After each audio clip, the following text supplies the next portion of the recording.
बिस्मिल्लाहिर्रहमानिर्रहीम।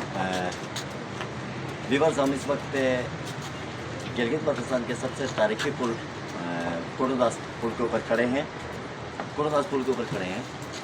इस पुल का बहुत ही बड़ा पस मंज़र है।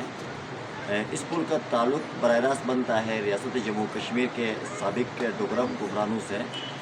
जैसे कि आपके इल्म में है कि गिलगित बल्तिस्तान हो, मुज़फ़्फ़राबाद हो, श्रीनगर हो या जम्मू हो, यहाँ पर जो रियासत हमारी तश्कील पाई थी 16 मार्च 1846 के रोज़, उस रियासत के पहले वली अहद जो थे, जो फाउंडिंग फादर महाराजा गुलाब सिंह थे, उनके दौर में रियासत तश्कील हुई। और आखिरी जो महाराजा थे महाराजा हरी सिंह के दौर हुकूमत में रियासत अंग्रेज़ की साजिश की वजह से 3 टुकड़ों में बढ़ गई और 2 टुकड़े पाकिस्तान की तरफ आए, 1 टुकड़ा हिंदुस्तान की तरफ चला गया।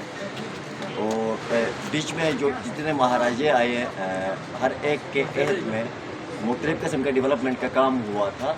लेकिन एक दौर ऐसा सुनहरा गुजरा है रियासत जम्मू कश्मीर का, उसको महाराजा प्रताप सिंह का दौर कहा जाता है। महाराजा प्रताप सिंह के ज़माने में पहला पन बिजली घर की तामीर भी महाराजा प्रताप सिंह के ज़माने में हुआ। गिलगित बल्तिस्तान के अंदर भी बहुत ज़्यादा तरक्याती मनसूबे महाराजा प्रताप सिंह के ज़माने में बाय तकमील तक पहुँचे। प्रताप सिंह के ज़माने में एक पुल दियामर के हदूद में बना, दूसरा पुल जो है गुबस के हदूद में बना। जिस पुल के ऊपर हम खड़े हैं, इस पुल का टेंडर महाराजा प्रताप सिंह के ज़माने में 1895 में हुआ। और इस पुल का जो ठेका था वो हिंदू ठेकेदार थे जिनका ताल्लुक़ जम्मू से था। उन्होंने ये ठेके पे लिया। जो हमारे पीछे और आगे जो 2 पिलर्स नज़र आ रहे हैं, इन 2 पिलर्स की तामीर 1900 में कंप्लीट हो गई। तो उस ज़माने में रियासत जम्मू कश्मीर के अंदर कोई इंडस्ट्री नहीं थी, मौजूदा पाकिस्तान का कोई वजूद नहीं था।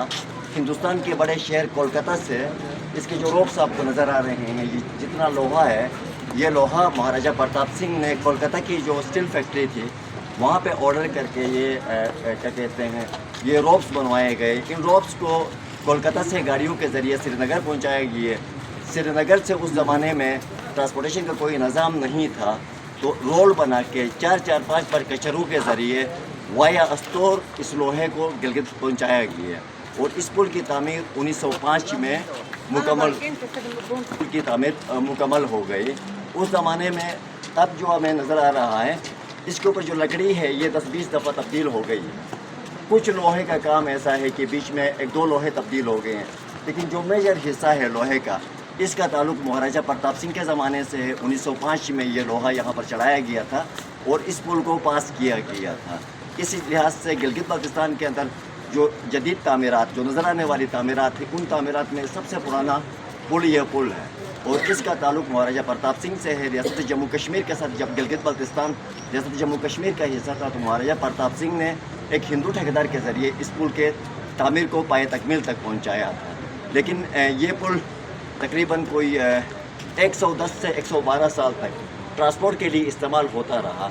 बाद में जब गिलगित बल्तिस्तान के अंदर जो मेजर बड़े पुल थे, उन पुलों को क्या कहते हैं, अपना RCC ब्रिज के अंदर मुंतकिल करना शुरू किया, क्योंकि पहले ज़माने में 10-20 गाड़ियाँ होती थी, तो एक पुल की मेंटेनेंस 20 साल 25 साल में मेंटेनेंस करवानी पड़ती थी। बाद में जब आबादी बढ़ गई, जदीद ट्रांसपोर्ट आ गई, तो बार बार पुल को रिपेयर करवाने के बजाय RCC का ब्रिज बना। RCC ब्रिज बनने के बाद अब ये पुल ट्रैफिक के लिए इस्तेमाल नहीं किया जाता है, बल्कि इसको आसार कदीमा के तौर पर लिया जाता है। हफीज़ रहमान के ज़रिए ज़माने में ये पुल GDA को दिया गया और GDA इसकी इस वक्त देखभाल कर रही है। अब पिछले दिनों भी एक बहुत बड़ा स्कैंडल आया, लोगों ने कहा कि इस पुल पर दीवारें क्यों खड़ी की गई है। उस वक्त भी आला हुकाम ने यह बताने की कोशिश की, क्योंकि बीच में कोई हिस्सा ख़राब हुआ है, इस हिस्से को ठीक करने तक ये दीवारें कायम रखेंगे। तो याद रखें, इस पुल का ताल्लुक़ महाराजा प्रताप सिंह के ज़माने से है और पाकिस्तान की तश्कील और रियासत जम्मू कश्मीर के टूटने से 37 साल पहले ये पुल, 37 नहीं बल्कि 42 साल पहले ये पुल कंप्लीट हुआ था। लेकिन ये पुल, इसका लोहा आज भी असल हालत में, इसका सारा लोहा कोलकाता में बना। कोलकाता से गाड़ियों के ज़रिए श्रीनगर लाया गया, श्रीनगर से कचरों के ऊपर रोल बना के अस्तोर के रास्ते यहाँ पहुँचाया गया था। बहुत शुक्रिया।